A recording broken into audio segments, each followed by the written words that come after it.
Os donos do mundo. As forças históricas que hoje disputam o poder no mundo articulam-se em três projetos de dominação global: o russo-chinês, ou o eurasiano, o ocidental, às vezes chamado erroneamente anglo-americano, e o islâmico. Cada um tem uma história bem documentada, mostrando suas origens remotas, as transformações que sofreu ao longo do tempo e o estado atual da sua implementação. Os agentes que os personificam são, respectivamente, 1. A elite governante da Rússia e da China, especialmente os serviços secretos desses dois países. 2. A elite financeira ocidental, tal como representada especialmente no Clube Bilderberg, no Council of Foreign Relations e na Comissão Trilateral.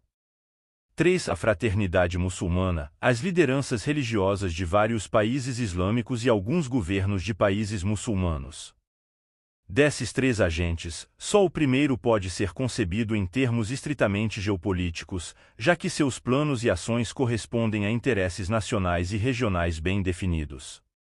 O segundo, que está mais avançado na consecução de seus planos de governo mundial, coloca-se explicitamente acima de quaisquer interesses nacionais, inclusive os dos países onde se originou e que lhe servem de base de operações.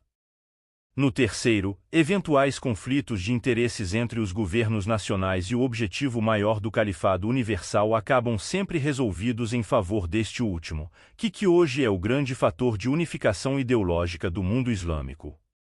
As concepções de poder global que esses três agentes se esforçam para realizar são muito diferentes entre si porque brotam de inspirações heterogêneas e às vezes incompatíveis. Embora em princípio as relações entre eles sejam de competição e disputa, às vezes até militar, existem imensas zonas de fusão e colaboração, ainda que móveis e cambiantes. Este fenômeno desorienta os observadores, produzindo toda sorte de interpretações deslocadas e fantasiosas, algumas sob a forma de teorias da conspiração, outras como contestações soi-disant realistas ou científicas ou dessas teorias.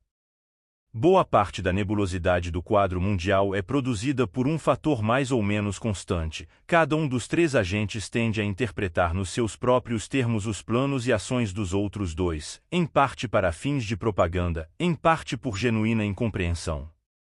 As análises estratégicas de parte a parte refletem, cada uma, o viés ideológico que lhe é próprio. Ainda que tentando levar em conta a totalidade dos fatores disponíveis, o esquema russo-chinês privilegia o ponto de vista geopolítico e militar, o ocidental o ponto de vista econômico, o islâmico a disputa de religiões. Essa diferença reflete, por sua vez, a composição sociológica das classes dominantes nas áreas geográficas respectivas. 1. Oriunda da nomenclatura comunista, a classe dominante russo-chinesa compõe-se essencialmente de burocratas, agentes dos serviços de inteligência e oficiais militares. 2. O predomínio dos financistas e banqueiros internacionais no establishment ocidental é demasiado conhecido para que seja necessário insistir sobre isso. 3. Nos vários países do complexo islâmico, a autoridade do governante depende substancialmente da aprovação da a comunidade multitudinária dos intérpretes categorizados da religião tradicional. Embora haja ali uma grande variedade de situações internas, não é exagerado descrever como teocrática a estrutura do poder dominante. Assim, pela primeira vez na história do mundo, as três modalidades essenciais do poder, político-militar, econômico e religioso, encontram-se personificadas em blocos supranacionais distintos, cada qual com seus planos de dominação mundial e seus modos de ação peculiares. Isso não quer dizer que cada um não atue em todos os frontes, mas apenas que suas respectivas visões históricas e estratégicas são delimitadas, em última instância, pela modalidade de poder que representam.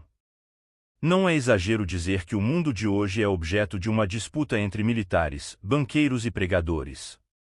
Praticamente todas as análises de política internacional hoje disponíveis na mídia do Brasil ou de qualquer outro país refletem a subserviência dos formadores de opinião a uma das três correntes em disputa e, portanto, o desconhecimento sistemático de suas áreas de cumplicidade e ajuda mútua.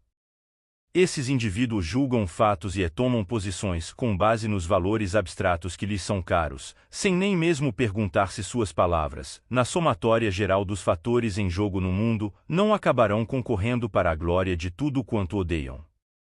Os estrategistas dos 3 grandes projetos mundiais estão bem alertados disso, e incluem os comentaristas políticos, jornalísticos ou acadêmicos, entre os mais preciosos idiotas úteis a seu serviço.